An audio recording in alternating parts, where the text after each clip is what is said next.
Valve has been a giant in the industry for a long time, and sure, games such as Half-Life, Portal, and Left 4 Dead have contributed to that, but without any doubt, their most significant success has been Steam, the digital platform that has been synonymous with PC gaming for as long as it's been around. And now that they've announced the Steam Deck, a handheld gaming PC that seems like Valve's very own version of the Switch, there's plenty of excitement surrounding that product.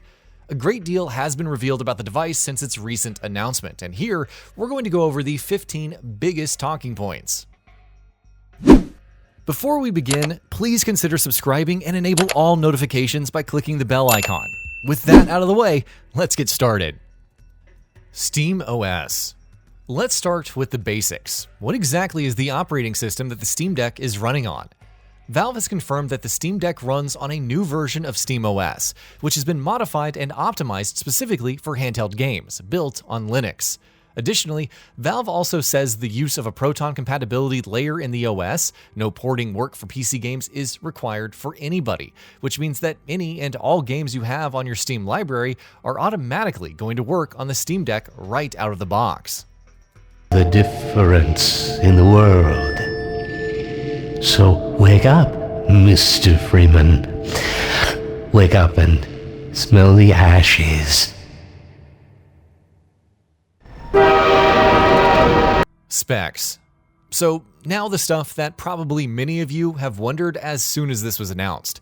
What about the specs? Well, they're not half bad. The Steam Deck has an AMD Zen CPU of 4 cores and 8 threads, running at 2.4 to 3.5 GHz, at up to 448 gigaflops. Meanwhile, the GPU is an 8 RDNA with 2 compute units, at 1 to 1.6 GHz, at up to 1.6 teraflops. The Steam Deck also uses a 16GB LPDDR5 RAM.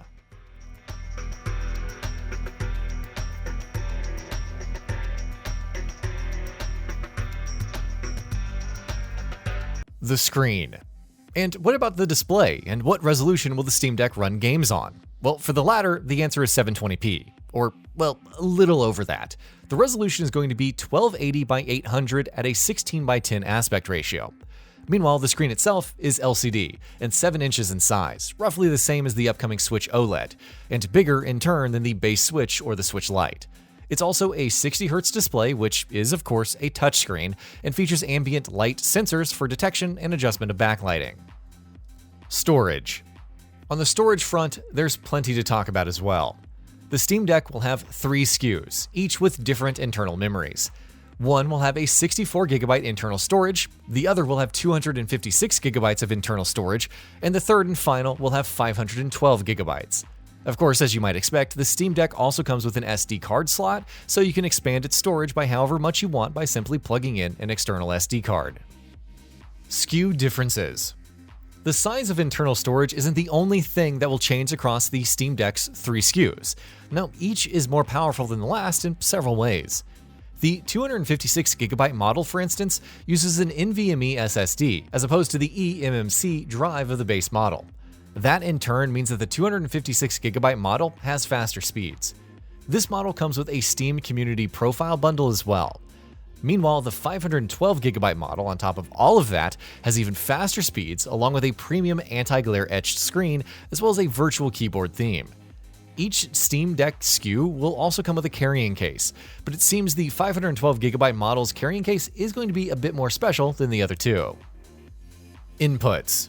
And what about the buttons and inputs of the device itself? Well, there's the usual stuff, of course. D-pad, the 2 analog sticks, the face buttons, A, B, X, Y, the bumpers and triggers, and the start and select buttons, called options and view, respectively. On top of that, Steam Deck also has the L4, L5, R4, and R5 buttons on its grips on the back, which it seems are going to be programmable by the user. Finally, and most crucially, the Steam Deck also has 2 trackpads, one on each side of the screen below the analog sticks. Those who have used the Steam controller will be familiar with this, of course, but given the fact that the Steam Deck is claiming to be a portable gaming PC, those trackpads are going to be crucial. Battery life. Battery life is a crucial aspect of any handheld device, and on this front at least, the Steam Deck seems a little underwhelming. Valve says the actual battery life of the device will obviously vary based on usage and what games you're playing, but the general range is about 2 to 8 hours. Speaking in an interview with IGN, Valve's Pierre-Luc Griffay said, quote, "There's a wide variety of experiences there. It's about 2 to 8 hours depending on what you're doing. You can play Portal 2 for 4 hours on this thing. If you limit it to 30 FPS, you're going to be playing for 5 to 6 hours.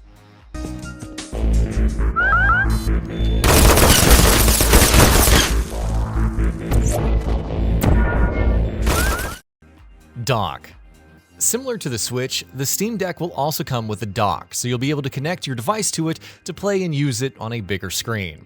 There's much about the dock itself that Valve has yet to reveal, such as what its price will be. We do know that it'll be sold separately, of course, but so far there is plenty that's up in the air as far as the dock is concerned. Ports. In terms of ports included in the handheld device, the Steam Deck seems to have most bases covered. There's also a Type-C port, in addition to a micro SD card reader, which we've already spoken about. Meanwhile, there's also a headphone jack and a built-in microphone for your multiplayer needs. The dock also has several ports, including 3 USB ports in total, 2 of which are USB 2.0, with the third one being USB 3.1. Then there's the Ethernet port, an HDMI 2.0 port, and a DisplayPort 1.4. Connectivity. In terms of connectivity, the Steam Deck is also doing about what you'd expect a device of this sort to do, which is the bare minimum. It has Wi-Fi, of course, with support for 2.4 GHz and 5 GHz bands. There's also support for Bluetooth 5.0, which you'd assume was sort of a given in this day and age, but considering the fact that the Nintendo Switch still doesn't have Bluetooth support, we are glad that the Steam Deck at least does. Valve has confirmed that there is no built-in cellular internet, though. Accessories. Speaking of Bluetooth support, as you'd expect, that means the Steam Deck is going to be compatible with plenty of accessories. What accessories exactly? Well, pretty much anything you can imagine. Headsets, controllers, even AirPods. In the aforementioned interview with IGN, Griffay said that the device's connectivity even allows for VR support, though as he put it, quote, "You would need a lot to do that, but that's not really what we're optimizing the performance for." Nice throw.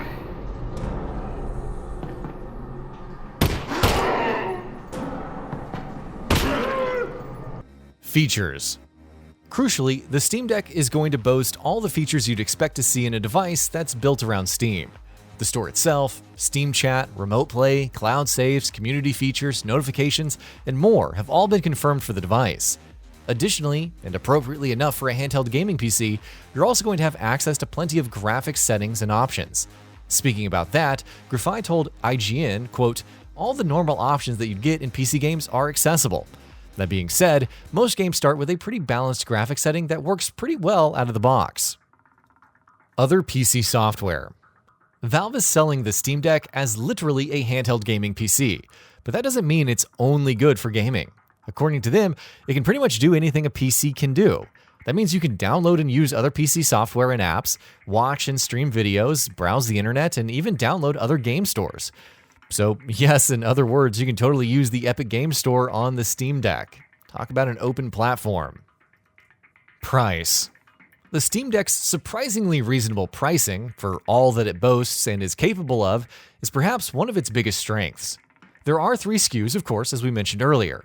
The 64GB model is going to cost $399, which is $100 costlier than a Switch or an Xbox Series S, the same price as a digital-only PS5, and $100 cheaper than a disk drive PS5 or an Xbox Series X.